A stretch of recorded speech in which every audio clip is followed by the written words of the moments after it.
evening, campers. It's me, the International Booker Boy, and we're going to be talking about the most hyped, the most hyped book that I've seen on the International Booker list. It is Benjamin Labatut's When We Cease to Understand the World. That's a moth. Jesus Christ, that's huge. Oh my lordy Moses. Oh, I wasn't expecting that, mate. Oh, please leave, Mr. Sir. Please leave. Thank you. Go. Wait. Yes, this book. It's translated by Adrian Nathan Ware. Oh my lord, that was a bit much, wasn't it, to start? Everyone's been bigging this up and had high hopes for it. I'll be honest, right now, this didn't live up to all the hopes that I imagined it to be. This is a non-fiction novel which discusses maths and science and how far, what are the limits that you can go in regards to that. That topic is either going to be for you or completely not. I myself am interested in those topics. If I'm not watching bookish content on YouTube, I'm watching Numberphile, 60 Symbols, Mike Penn, 3 Blue, 1 Brown. This book isn't about science or maths per se. Don't expect that you need to understand algorithmic equations. Don't think that you're going to learn how to implement maths and science. It's more about the journey of how we've come to reach these conjectures, these theories, these principles.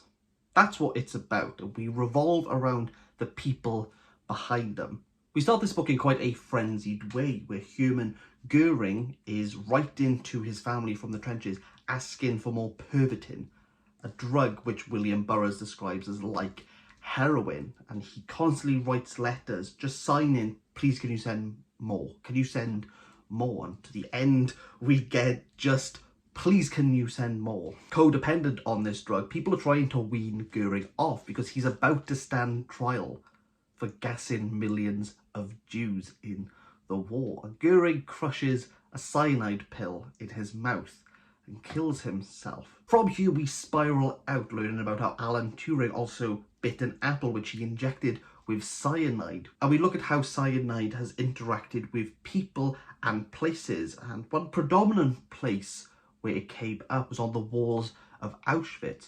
Zyklon B, which was used to gas the Jews, leaves a residue, a bright blue hue, Prussian blue. That colour that we recognise, adore and admire for its luscious hues, is the consequence of 6 million people dying.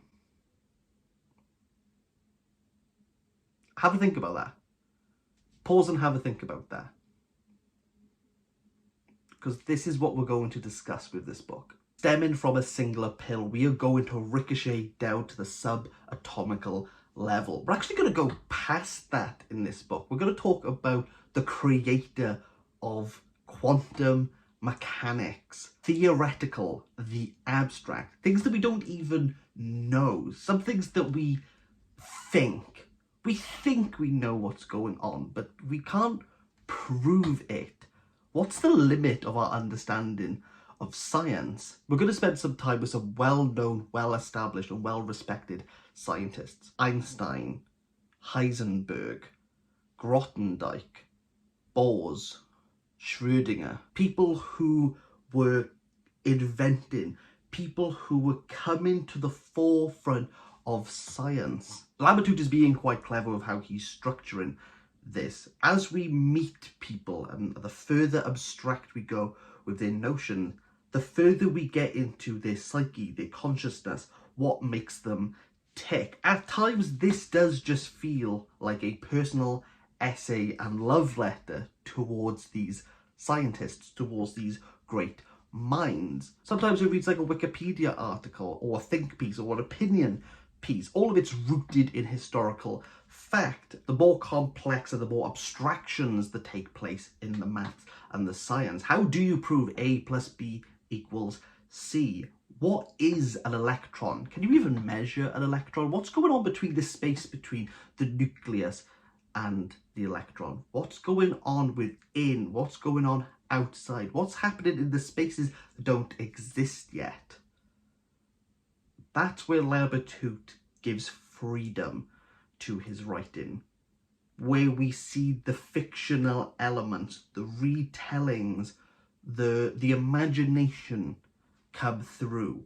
We move from fact to more biography. We don't shy from how these great minds ultimately self-implode on themselves. The dedication and destruction of their own being, the illness, the afflictions that they cause on each other, to themselves, to others.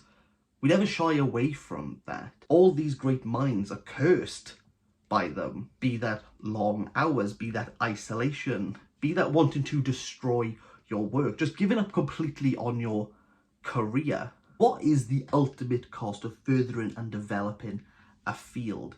Heisenberg invented quantum mechanics, but you probably know him for the person who invented the atomic bomb. Everything he theorized and every equation that he came up with ultimately obliterated people.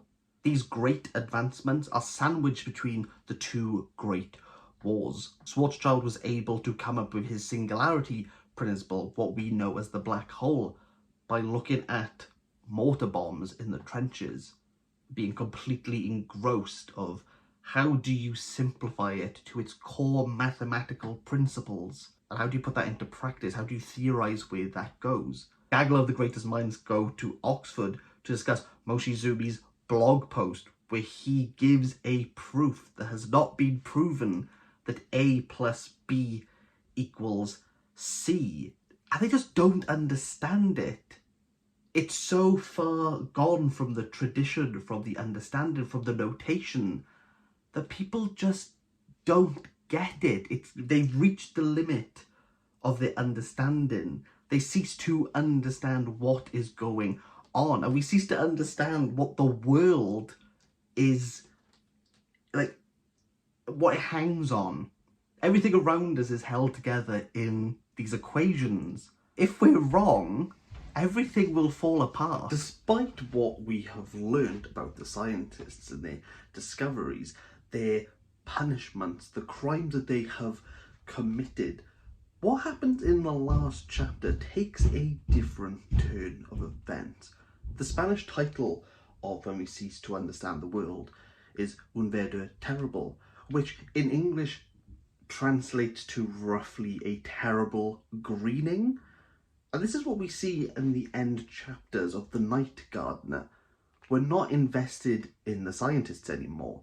It's as if Labatut speaking to a neighbour, someone who grows citrus trees. And what we learn about the citrus trees is that they stop bearing fruit when all of them go ripe and the tree rots in the centre. It would be logical to focus on the plants, but Labatut does something different. We actually look about the surrounding area, and we talk about how a 7-year-old daughter finds a cat being disemboweled by stray dogs.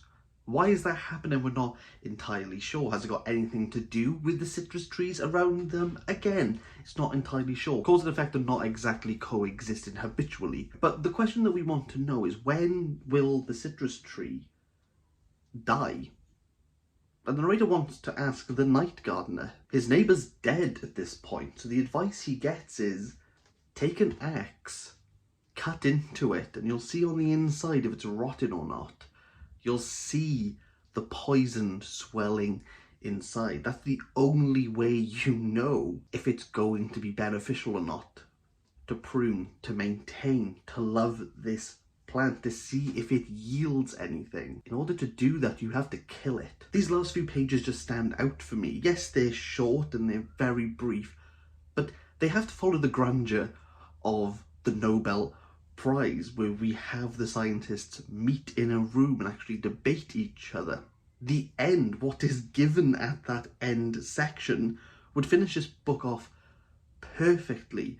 But Labatut continues on. That said, it's 20 pages of a shift in narrative, a shift in tone of 170 pages I've already read that have a deeper meaning, a more poignant meaning. Let's cycle back to a point I made earlier in this video. Prussian blue came as an outcome of genocide.